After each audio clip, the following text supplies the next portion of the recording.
I'm going live. You might hear a little bit of chatter in the background. Don't worry, it'll only be momentarily. Oh, okay. So I believe we are officially on YouTube. Let me just sort of okay. All right, good. And now I'm going to now I'm going to go on Facebook and copy the link. So we'll be on both YouTube and Facebook. Cool.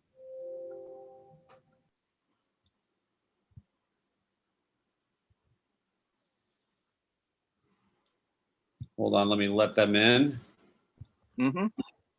Oh, Alan Perlman. All right. Hi, Alan.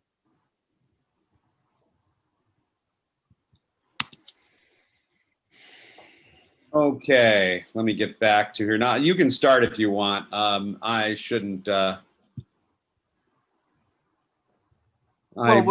be when you're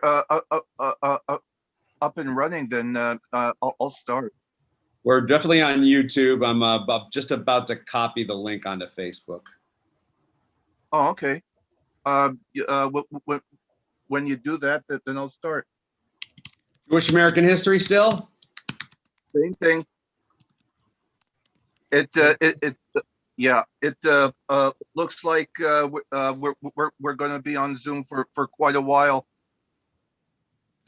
It won't let you do it to Facebook. You're probably too young. Yeah. Okay, we're good to go. Cool. Okay. Hi everyone. How's everyone doing? Hope everyone's doing fine. Okay. So yeah. Like I just mentioned, it looks like we're going to be on Zoom a while.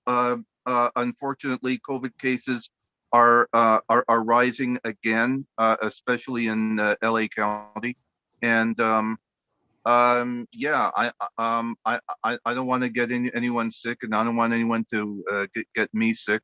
So yeah, well, I guess we'll just have to stick it out for a bit while longer on Zoom. Okay, so I'm continuing with American Jewish history, and I shall start from the end of the Civil War. Now, before I do that, just a brief background. Um, as far as American Jewish history goes, from the colonial period up until around the 1840s, the Sephardic Jewish population here was the most dominant. From the 1840s up until the end of World War One, the German Jewish population was the most dominant, and since the end of World War One, the East European Jewish population was the most dominant, and that's how it is to this day. So the so at the end of the Civil War, Lincoln was still president. And here's something you don't read about it in the history books very much. Toward the end of the Civil War, Lincoln mentioned to his wife that after the war was over, he had wanted to take a trip to the land of Israel in order to quote unquote walk in the footsteps of our Lord, unquote.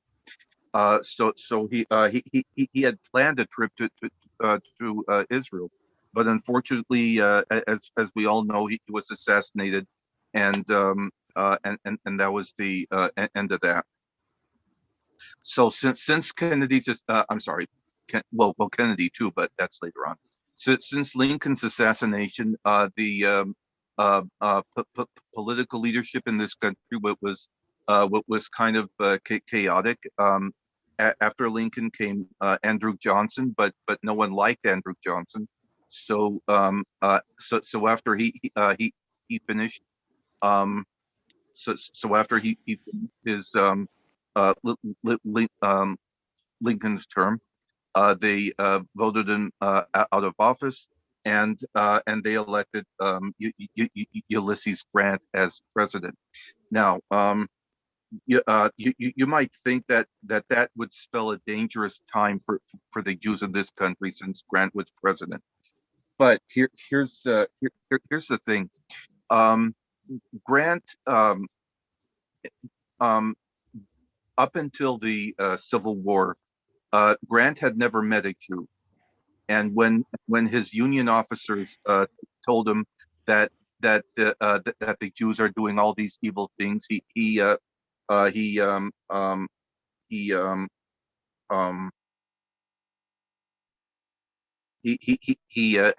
actually said okay, because he never thought about doing an investigation or anything. So since he figured, since he never met a Jew, but the others have met Jews, they should know how good or evil Jews are. So his Union officers told him how evil Jews are, and that's when he issued Order Number 11 for the expulsion of the Jewish population of the Tennessee area, which is where he had the military command. So when Grant became president, what he did is he regretted signing Order Number 11. Before he became president, he never met a Jew. After he became president, he met members of the Jewish community, and he saw that that all the things that his officers were telling him during the Civil War just simply weren't true, and so he regretted doing anything about the Jewish community. From that regret, up until that time, he appointed more Jews to his cabinet than any other president before him. So as far as him feeling sorry for his past actions, in this case, what one could really say, yes, he really was sorry for his transactions, and he showed it, and it was actually a very flowering moment for the Jewish community in this country. Not particularly for this country in general, but as far as an atmosphere of friendship, the Jewish community found it very comfortable during his presidency. David, Yeah. I have a question. How does he know he never met a Jew? He didn't walk up to someone and say, "Are you Jewish?" We weren't labeled. I mean, No. how can he say, "I never met a Jew"? Here's the thing. I'm assuming he never met a Jew. When his officers told him that the Jews are doing this and the Jews are doing that, he simply didn't know any better. Had he met Jews up until then, he would have considered what his officers told him to be a bunch of bullshit. But I'm assuming that he never met a Jew because he just went along with what his officers said. He didn't know if he met one or not, really. I'm sorry? He didn't know if he met one. Let's put it that way. Yeah, right. Yeah. He all right. I should rephrase myself then. I should say he never knowingly met a Jew. He was everywhere. We were doing all kinds of things. It just seems weird that he can say, "I never met one." I mean, I just want to clarify something. He himself never said that he never met a Jew. okay, just historically Yeah. He himself never said that. I'm saying that, and the reason why I'm saying that is because his behavior up until his presidency. Okay. But yeah, I should have said he never knowingly met a Jew. Because people in this country meet meet other people, and the first thing that they don't ask is, are you Jewish? So yeah, he never knowingly met a Jew. Thank you. Okay, sure. And so he became president after Andrew Johnson, and he appointed a lot of Jews to his cabinet, and it was a friendly atmosphere of for Jews in this country. Now that's not to say that there has never been anti-Semitism. There was always anti-Semitism in this country, and there is going to be always anti-Semitism in this country, and not just this country, every country. Well, maybe not every country. I don't think there's anti-Semitism in Vietnam, but in every country where there is or was Jews, that there is going to be anti-Semitism. That's something that's never going to be getting rid of. But on the whole, it was a lot friendlier in the 1870s for the Jewish community here. Also, now from the end of the Civil War until 1876, that was the period of Reconstruction. A lot of chaos in the southern states, a lot of rebuilding in the northern states, and guess what? The southern synagogues that were pro-slavery and wanted to go their own way and leave the northern synagogues to themselves. They contacted the northern synagogues for help with their reconstruction. So we had the phenomenon of synagogues in the northern states helping synagogues in the southern states to reconstruct themselves. Okay, so among American Jews, it was a friendly atmosphere. Among Jews in Israel, it was also a friendly atmosphere. Lots of Palestinian emissaries for Palestinian Chalukah emissaries came to this country and found a very forthcoming climate in this country, and they collected a lot of Chalukah funds from the American Jewish community. And well, one emissary, as an example, arrived in this country. He first came to Washington, and he had an audience with President Grant. His name was Rabbi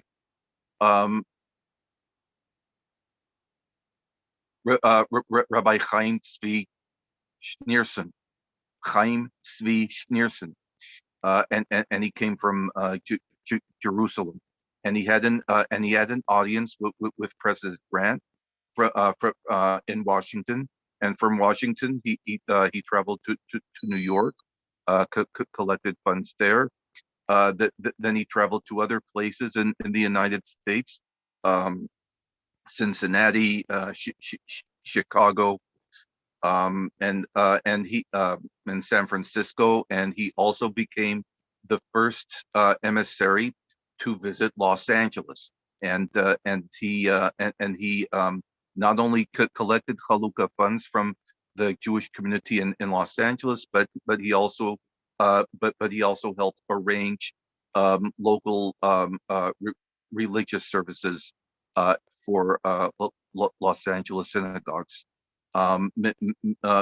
Many or much of the format that we in Los Angeles know about synagogue services are due to his help. So his name was Rabbi Chaim Tzvi Schneerson, and he came from Jerusalem. Okay, so let's do this here. Okay, so at this time, East European Jews started to trickle into the country. I put the number at thousands. I don't have a specific number, but I'll say thousands. And it wasn't until the 1880s that a big wave, a big tsunami came over from Eastern Europe. German Jews, however, were still the elite, and like I said, that was the case until the end of World War One. Many of the businesses established, many of the Jewish-owned businesses established were by German Jews. Many of the banking firms were established by German Jews.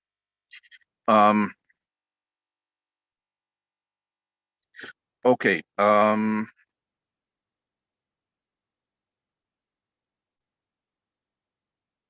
All right. So the 1870s began a wave of East European Jews to this country as well. It began actually in the 1820s, but it picked up in the 1870s. And the East European Jews came over, and they tended to be looked down upon by the German Jews. Um, um, because the German Jews thought of them to be uncultured. They came over penniless. Most of them lived in poverty. Their customs and their manners seemed a bit different to the German Jews. It's Now the question is, when the Sephardim came over, they became the dominant Jewish community. When the German Jews came over, they became the dominant community. It took a while for the East European Jews to become the dominant community. Why is that? Because unlike the Sephardim and the German Jews who came over, they came over with some capital. Already in their possession, and when they came over, they immediately either built on the businesses that were already established in Europe or in the Caribbean, or they started a business from scratch, but they had the means to do so, and they became very successful. There were some petty tradesmen who sold their wares among German Jews, especially who trekked from village to village and town to town and sold what they had on their wagons. For the most part, they established business almost upon arrival in this country. Among those that were petty tradesmen, the German Jews who were petty tradesmen and who did travel from village to village selling their wares, eventually they too established businesses, and one of those businesses was like, for instance, Gimbel's, which was started by a German Jew. Macy's was started by a German Jew.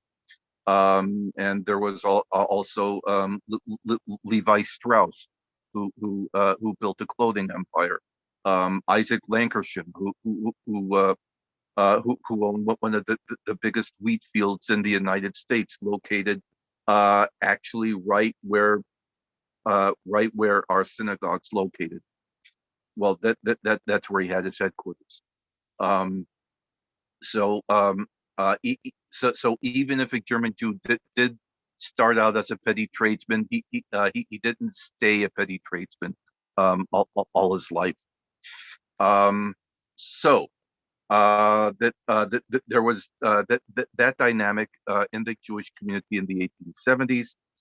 Come the 1880s, a whole wave of East European Jews came over. And settled mainly on the east side of New York. So some went through Texas.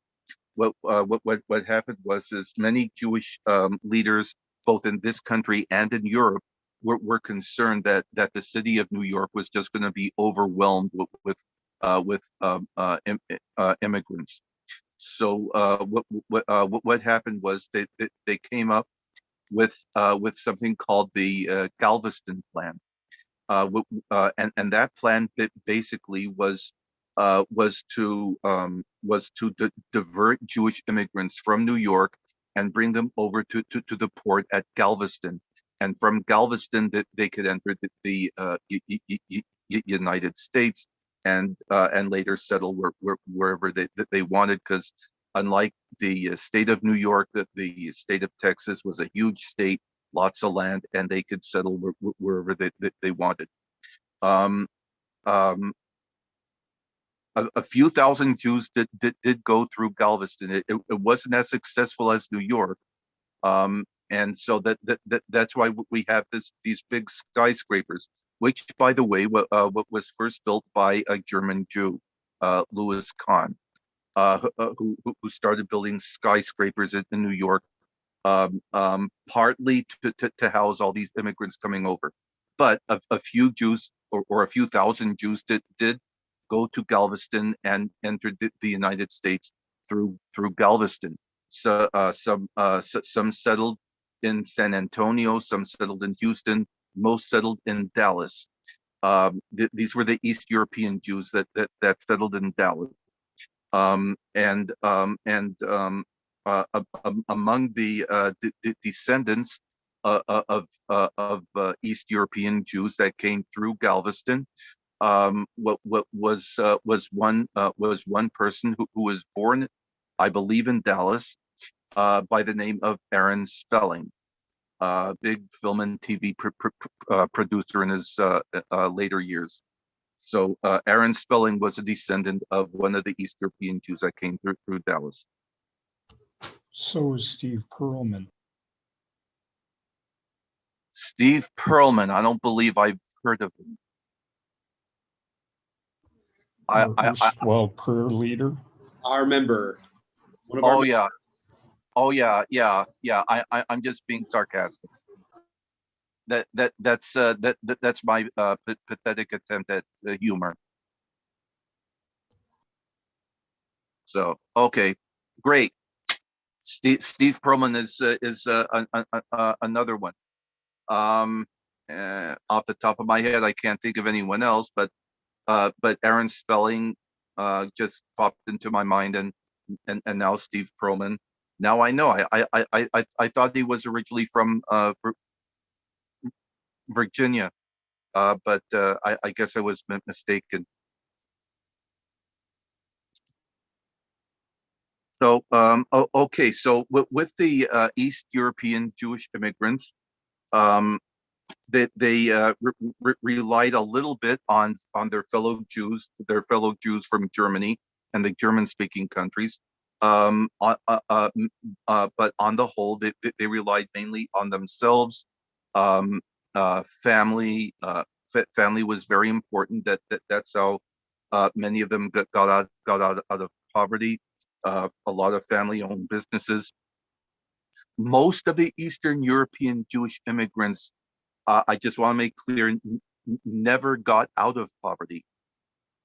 They remained in poverty for the rest of their lives, but their children succeeded. So it was through their hard work that their children succeeded in life. So it was like you can say for East European Jews, it was like a generational baby step. The immigrant generation found it hard. Their children found it easier. Their children found it even easier, and so on and so forth. So most of the Hollywood celebrities we know today are descended from the Eastern European Jewish immigrants. So some of the East European Jewish immigrants did found businesses on arrival. Somehow they carried their own capital from Eastern Europe and came here. for instance, there was one East European immigrant who settled in Hoboken, New Jersey, and founded one of the largest paint shops in the United States.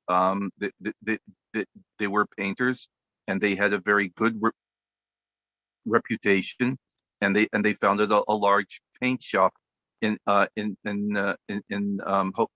Hoboken, New Jersey, one of the largest, not only in the state but in much of the United States. And the name of that company was Silon Paints. Went under when its owner died. But like I said, their children succeeded in life in spite of what happened with their parents. And for many years, and until like several years ago, there was not maybe not a large company, but a very well-known company that was located in either in Hoboken or in Jersey City, I forget. And the name of the company was Silon Paint and Hardware. So I'm shout out to my ancestors. Anyway, so it was generational baby steps. One generation succeeded in life more than the next, and the next, and the next, and so on. Okay, so along with different different ways of doing things, along with a different lifestyle, the East European immigrants also brought with them a lot of ideas, their own ideas that they carried with them from Eastern Europe. There was in the 1880s that there was a small Hasidic population in the United States among the East European immigrants. You would not find any German Jewish Hasidim before that, and amongst Sephardim, that there was really no such thing as Orthodox, Conservative, and Reform. Most Sephardim, and this holds true even today, most Sephardim are either religious or they're secular, with some religious background. But among Sephardim, there's no such thing really as Orthodox, Conservative, and Reform. That's strictly an Ashkenazi Ashkenazi thing that came up. So the German Jews that came before them, on the whole, were very secular, and many of them were Reform. The conservative movement arose in this country in the mid 19th century. Interestingly, not by a German Jew, but by an Italian Jewish immigrant who came over and began the conservative movement in this country. There were a few Orthodox Jews, not Hasidim. That's something else. There were some Orthodox Jews among German Jews. Isaac Leeser, Israel Bayer Kirschy, Max Mickelbacher. These were Orthodox Jews, but they were they were very much a minority within the Jewish community. So among the East European immigrants, there were still Orthodox, Conservative, and Reform, but it was more pronounced than among the Jews that came before them.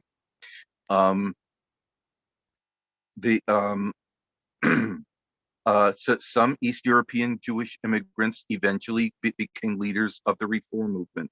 and some of the conservative movement. There were some Hasidim among them. Many were simply Orthodox. They were just religious, without any sort of ideology. They were just simply religious.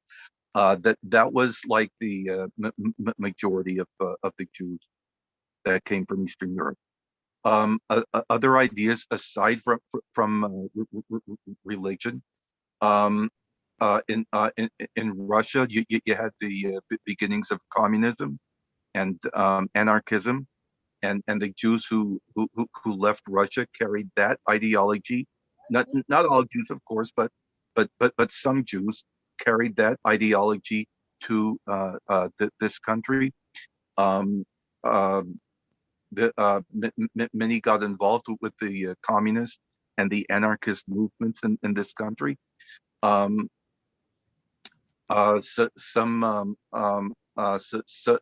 of the East European Jews, believe it or not, were monarchists. They were a very small minority, but they had that ideology. They believed in if not a king to lead them, but then at least a strong government to lead the country in a certain direction. Also with the East European Jews, and this was and this did not occur before. Also with East European Jews, yeah, I'm sorry to interrupt. that's our Are you still around the year 1890, 1880? yeah. Okay, just out of curiosity, when the East European Jews or the German Jews came over to this country, and you said some of them were religious and some of them were secular, um, what language were they mainly speaking? Were they speaking Hebrew, German, Russian? Um, okay. I'll just give you a brief background with this. Um, all Jews, regardless of their background, eventually learned English, and they spoke English to each other and to other Americans. Among themselves, when the Sephardim came over, they spoke mainly Ladino. When the German Jews came over, they spoke mainly German. When the East European Jews came over, they spoke either Russian, Polish, or Yiddish. That's among themselves. The average American obviously doesn't know Latino or Yiddish or anything like that. So um, uh, uh, countless Jews that came over from Eastern Europe, and up until like maybe a few decades ago, grew up in Yiddish speaking atmosphere, like for instance me. Um, so yeah, they spoke a variety of languages, but mainly either Latino, German, or Yiddish. Sometimes Russian and Polish, but mainly Yiddish. Um, so the so everything was happening in the 1880s and 90s, especially among East European immigrants. Now, among the other ideas aside from communism and anarchism and socialism and monarchism and a whole bunch of other isms, among some of the East European immigrants, that there was also Zionism. Zionism, as you know, began in Europe, in order to. It was like a restoration movement to restore the scattered Jewish community around the world into the land of Israel, and some of the East European immigrants were Zionists, and several Zionist organizations were established in New York and in other Jewish communities where they settled, and that was done mainly by East European Jews. Okay, so um, through the East European Jews, the Jewish community in this country became even more engaged in the affairs of Israel. Before the Eastern European Jews, the Jews were engaged in Israel, but not to the extent as afterward.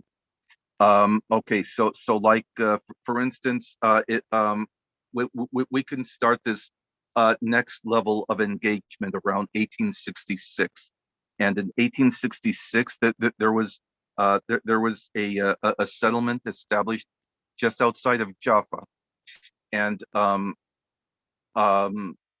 the settlement was called Mount Hope. Mount Hope was an evangelical Christian American settlement, and the reason why that they decided to establish a settlement in Israel of all places was they wanted to play their part in bringing the Jews back to Israel in order to encourage the second coming of Christ. That was their line of thinking, and actually it's still their line of thinking. The more Jews come back to Israel, then the closer the second coming of Christ would happen. So they established a settlement called Mount Hope, and they established the settlement with the help of the American vice consul in Jerusalem, and his name was Herman Leventhal, who was a convert to evangelical Christianity, and he helped in the establishment of Mount Hope. Mount Hope was a budding farming community, and they figured that in order for this farming community to be successful, that they would employ Jewish workers to work on the land. Now, in this particular case, they did so without the intention of missionizing them. There were Jewish workers on Mount Hope. The farming manager himself was Jewish also. The leader of the settlement was not Jewish. Her name was Clorinda Minor, if I'm not mistaken. And she managed the entire farming, the whole affair of the farming settlement, and her Jewish manager managed the farming aspect. Now, unfortunately, that settlement was not very successful. It was founded outside of Jaffa on swampland, and a lot of Bedouin were surrounding it, and the Bedouins had a nasty habit of raiding, and so the settlement just could not survive with Bedouin raids one after another. So eventually it closed down. By the way, that settlement 4 years later was transformed into an agricultural school, the Mikveh Israel Agricultural School, founded by the Alliance Israélite Universelle, which was based in Paris, and that was founded in 1870, and that still exists to this day. So we got that.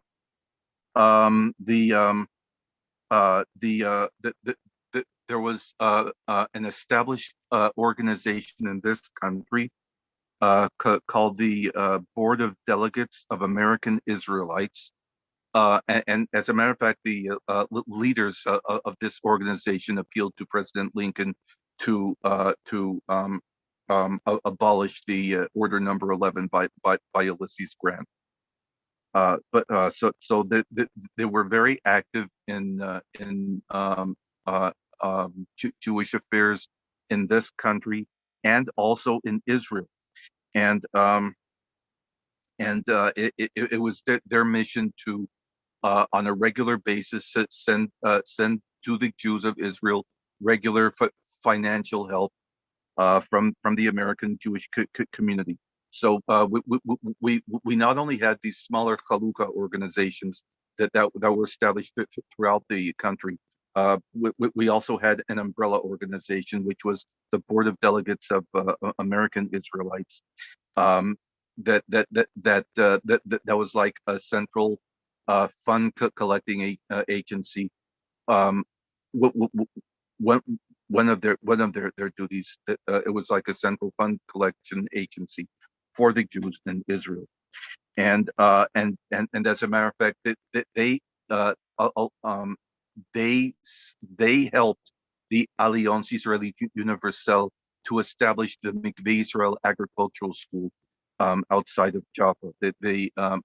A lot of their financial help, a lot of the financial help for the school came from the Board of Delegates. Okay, so there was also a phenomenon of East European immigrants coming to the United States among the Zionists, coming to the United States and later going to Israel, if not in the 1880s and 90s, then in future decades. But among the first who came to the United States and then went to Israel was a community activist by the name of Simon Berman. He came to this country from Poland and settled for several years in Detroit. And he was very active in the Jewish community of Detroit.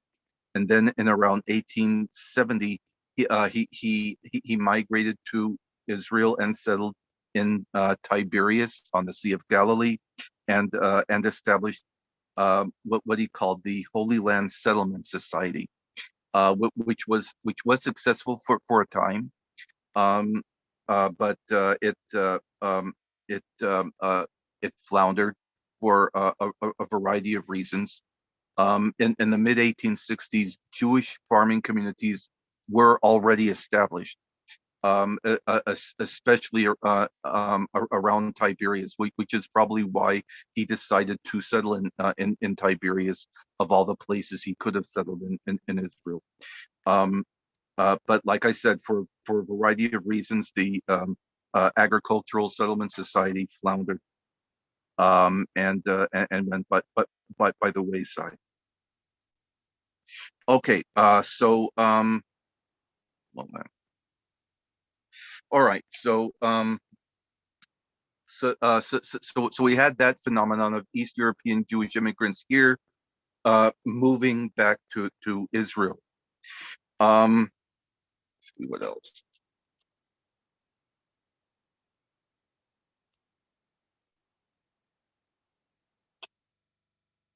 Okay, I did that. Let's see. All right. All right. So, in this country, businesses began to be established by a lot of Jews, regardless of background. The Chalukah administration was more organized, and the coming of the emissaries from Israel were also more organized. Many of the children of East European immigrants, and some of the immigrants that themselves became very prominent in American society. So we have people like Eddie Cantor, Al Jolson, Jacob P. Adler, Harry Houdini, who else? The Three Stooges, the Marx Brothers. All these were either immigrants themselves or the children of immigrants, and they became very prominent in American Jewish society. Now, just a footnote. Hollywood, as we know it today, began in 1914. The town of Hollywood had its beginnings in the mid 19th century as a ranch, and it grew into a small town around 1900, 1903, around there. But Hollywood, as we know it today, began in 1914. And this was the reason why Hollywood became how we know it now. Like I said, many of the immigrants and children of immigrants made their mark on American society, and I named some names: Eddie Cantrell, Jolson, etc. There was also people like Samuel Goldwyn, um, um, Irving Thalberg, Sigmund Lubin, um, uh, uh, uh, the Fox brothers, the Warner brothers, Louis B. Mayer, of course. His family were East European immigrants to Canada, and Louis B. Mayer grew up in Canada, and then eventually came to Hollywood and established with the help of Samuel Goldwyn and some friends, MGM. Now, the reason why Hollywood became this dream factory was because with this large wave of East European Jewish immigrants coming over to this country, anti-Semitism also increased, there were a lot of places closed to Jews, country clubs, hotels, a lot of other public places that they were closed to Jews. But the immigrants stayed and persevered, and the reason why they stayed and persevered in that kind of atmosphere was because it was a lot better than dealing with all the pogroms and massacres in Eastern Europe. So they had a choice that they could either stay here and deal with all the prejudice, or go back to Eastern Europe and deal with all the pogroms if they're still alive. So it was like a no-brainer. They stayed here. And as I said, but before, life was very hard here. So Hollywood was created in 1914 as an escape for Jews dealing with the harsh reality of American society. So Hollywood, I'll be honest here, Jews created Hollywood because they wanted to create a dream factory as an escape from harsh reality. Sometimes this dream factory was not so dreamy after all. But on the whole, it was a place for escape, and so that's one of the ways how the Jewish community in this country dealt with the harsh reality of prejudice and anti-Semitism, was to simply escape to this place, either physically or vicariously, and that place is called Hollywood. Now, along with businesses being established, and like I said, Chalukah was more organized. There was a phenomenon in Israel called the Kollel, and the Kollel you could compare it to the Landsmannschaft in this country.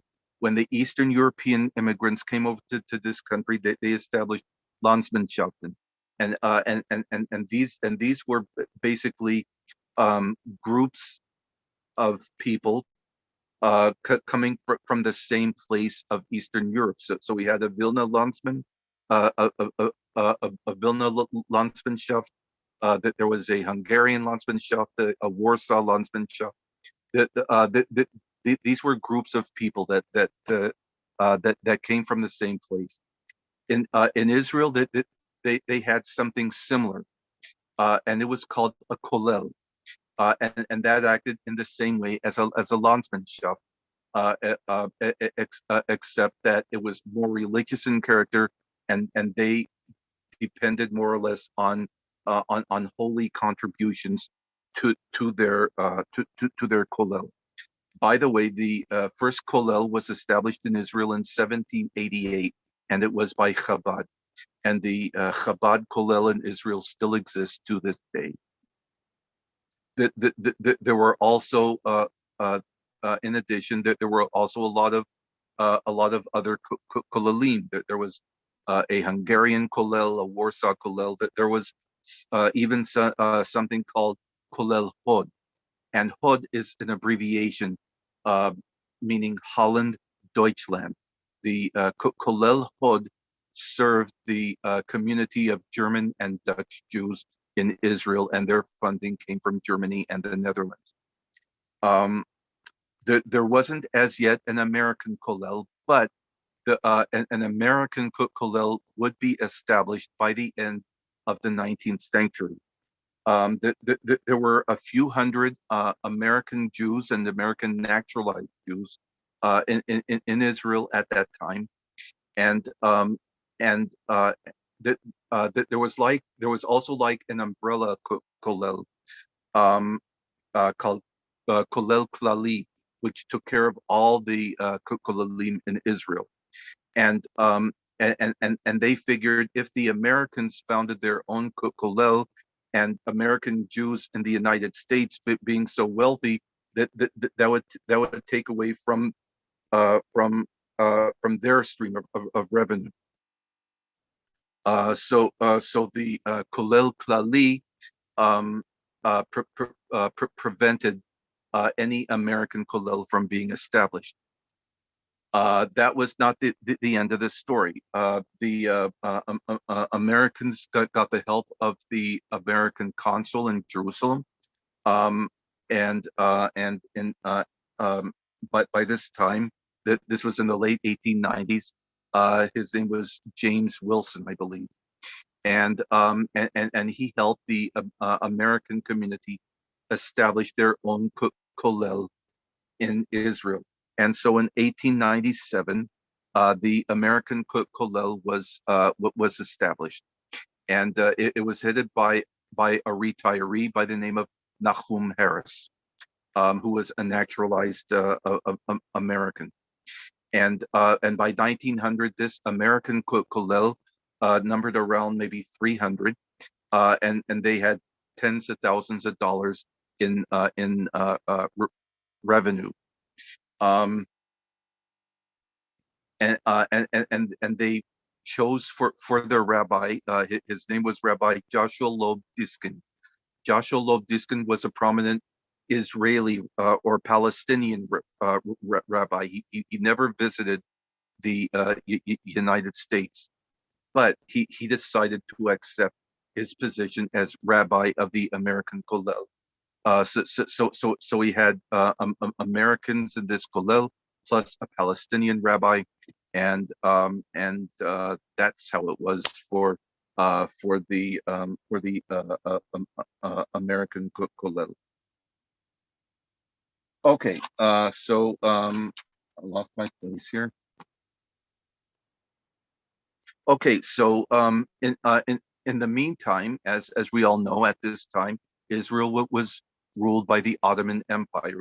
Israel was part of the Ottoman Empire, and so the Ottoman court, the Ottoman royal court, tended to be very friendly toward Jews.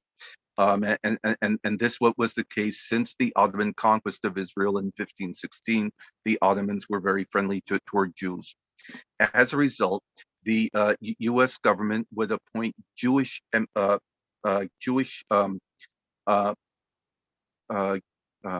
personalities to the post of American ambassador to the Ottoman Empire. Oscar Strauss being one of them, and he was very well received by the Ottoman court, and he also got involved into a little bit of controversy in the 1880s. Jews coming from the diaspora. This was a law that was just passed by the Ottoman court, that Jews coming from the diaspora to Israel could not settle in Israel permanently.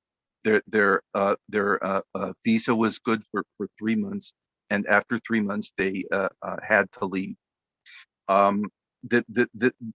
This affected European Jews just as much as it affected American Jews, and there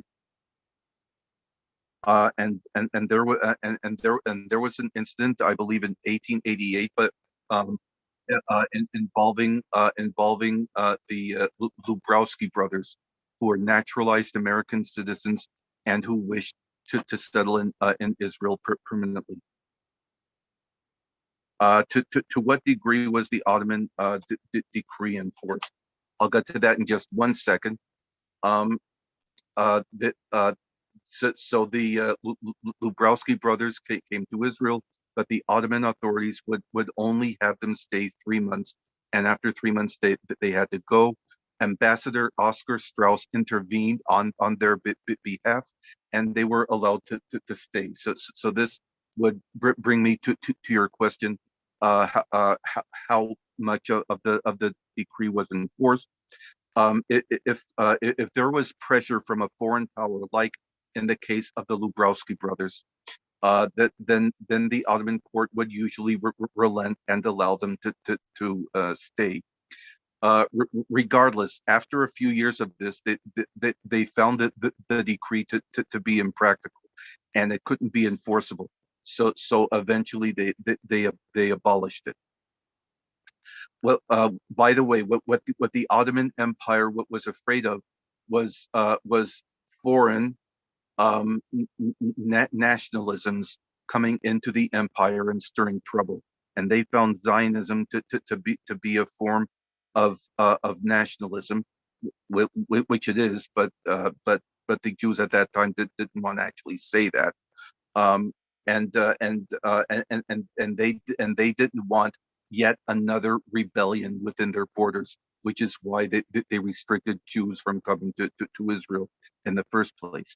Now I see by my clock it's almost 12 o'clock, and as I usually do, I will leave the platform open to you guys to ask any questions or comments, and I shall do my best to answer them, and we'll continue on this subject next week. And I believe next week would be the last week that I'll be talking about this subject. And then after that, I'll talk about something else, which I think might make everyone here very happy. So right now I'm leaving the platform open to you guys to say whatever you want to say and ask whatever you want to ask.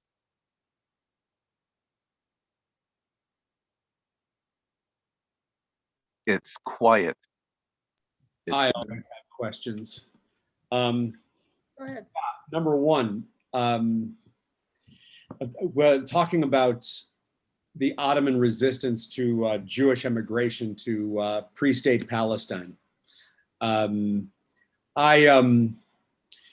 say that the Ottomans were concerned about Jewish nationalism, and my questions are two-part. Number one is, to what degree was the first Aliyah nationalistic in nature? Were they trying to create a Jewish state, or they were just trying to create autonomous Jewish settlements within the Ottoman Empire? And two, was it really Ottoman concerns about Western imperialism that drove them to restrict Jewish immigration?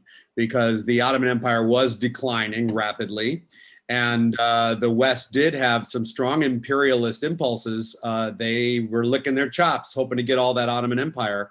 And indeed, much of the Western early support for Zionism was based on the idea of Western acculturation of the population, and hoping to get mostly Western Jews in there could establish a strong cultural, and one might even say imperialist, beachhead.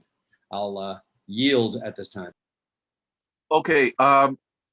Okay. So as far as the first Aliyah, when Zionism was first formed, the whole purpose at that time of Zionism was to reestablish a Jewish state in the land of Israel. And so when the first Aliyah happened, that was their goal. That they agreed not to do it with force of arms at that time, unless they were fighting for self defense. Otherwise, it was not to be on force of arms. And for a couple of reasons. One, that they didn't want to antagonize the Arabs, who were the majority of the population at that time, and they often oppressed the Jews that were already there. And they certainly didn't want to antagonize the much larger Ottoman Empire. Don't forget, when the Ottoman Empire started to decline, and I'm swimming into your second question. When the Ottoman Empire started to decline, the Western countries did have an eye on the Ottoman Empire. That happens all the time, whether we're talking about the Ottoman Empire or some other empire. When an empire declines, other countries will lick their chops. It happens throughout history. And so one of the problems in the Ottoman Empire were a whole bunch of rebellions. Mainly there was a rebellion by Kurds. There was a rebellion by Arabs. There was a rebellion by Berbers. And there was a rebellion by the Christian populations of the Balkans. There were rebellions everywhere, and the last thing that they wanted was yet another nationalist movement to foment a rebellion. So this is why they took precautions in this case. The Jews were at a disadvantage because, unlike the other peoples, the Jews were living in a diaspora, and the other peoples weren't. So it was an advantage for the Ottoman Empire in this particular case. And just a quick footnote: 90% or 99% of the Zionist immigrants that came to Israel beginning in the first Aliyah were immigrants from Eastern Europe. Some were immigrants from the United States or from other parts of Europe, but in the main from Eastern Europe. Turkey was at war with Russia at that time, and the Turks didn't see these immigrants as Jewish immigrants coming back to the land of Israel. They saw these immigrants as Russians, and the last thing that they needed was a huge Russian population, if not in Israel, then anywhere in the empire. So that's another reason why they took steps. And as far as a Western culture goes, well, these Jews grew up in Western culture. Actually, it wasn't all that unusual in the Middle East. The Maronite Christians of Lebanon had huge French and Italian influence. And if you were to go to Lebanon at that time and mingle among the Maronites, you would find a very Western society. You would also find a very Western society among many of the Copts in Egypt, who had a huge French and Greek and Italian influence on them. So the Chaldean peoples in Syria and Iraq also had a huge Western influence. So it wasn't unique just among Jews. It just so happened that the movement among Jews were eventually became more successful than the others. But as far as Western influence, it really wasn't all that unusual.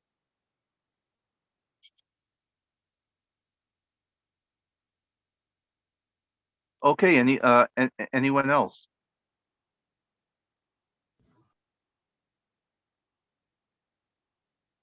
Okay, so I am inclined to believe everyone is satisfied, and I guess if you'd like, I could end this session now, unless anyone has anything to say. Just one comment, David. You were talking about all the Jews coming to Hollywood. I've got a book called The Living Lens, and it goes through American Jewish history through the eyes of the forward. And a lot of Hollywood people came from Yiddish theater. Yeah, absolutely. Yeah. Yeah,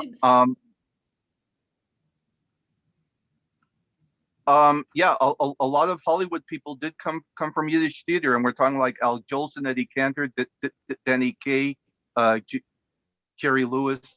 I'm sorry. Nimoy. Yeah. I could sit here the entire day. Yeah, I could. Was mentioned in there. Of course, I could sit here the entire day and just go through a list of everyone that went through the Yiddish theater on their way to Hollywood. It was like the thing to do back then. Yeah. So yeah, the Yiddish theater played a very big part in American culture. Maybe you could say a couple words about D.W. Griffith, who you talked about. 1914, Hollywood was created. 1914, 1915, The Birth of a Nation comes out, and then he issues another film about a year or two later with all those elephants whose replicas were recently removed from the Hollywood and Highland shopping area. How much anti-Semitism did Jews experience within Hollywood itself? Well, you know, not as much as in American society in general, but there was, you know, an element of anti-Semitism in Hollywood. They say, now I don't know this for sure, that they say, for example, that Disney held anti-Semitic views. Like I said, I don't know that for sure, because Disney had a lot of Jewish employees, and some of his major stars in his movies were Jewish.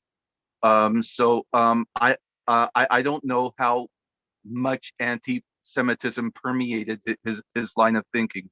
There was one incident in the 20s where the Ten Commandments were made by Cecil B. DeMille, who himself was of Sephardic Jewish descent, although I doubt if he himself identified himself as Jewish. But he made the Ten Commandments. And he also made another movie, and you know what? I forgot what the name of the movie was, but it was about the crucifixion, and a lot of Jewish organizations found that movie to be very anti-Semitic. Again, I forgot the title of that movie, but yeah, there's always been an element of anti-Semitism. Till this day, there's an element of anti-Semitism.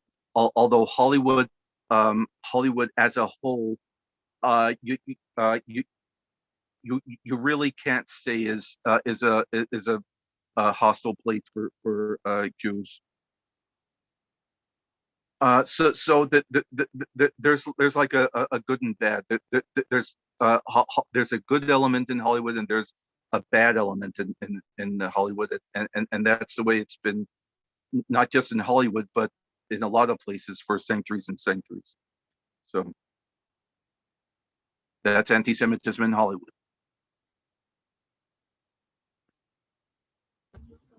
Thank you, David. Very interesting again. Sure, no problem.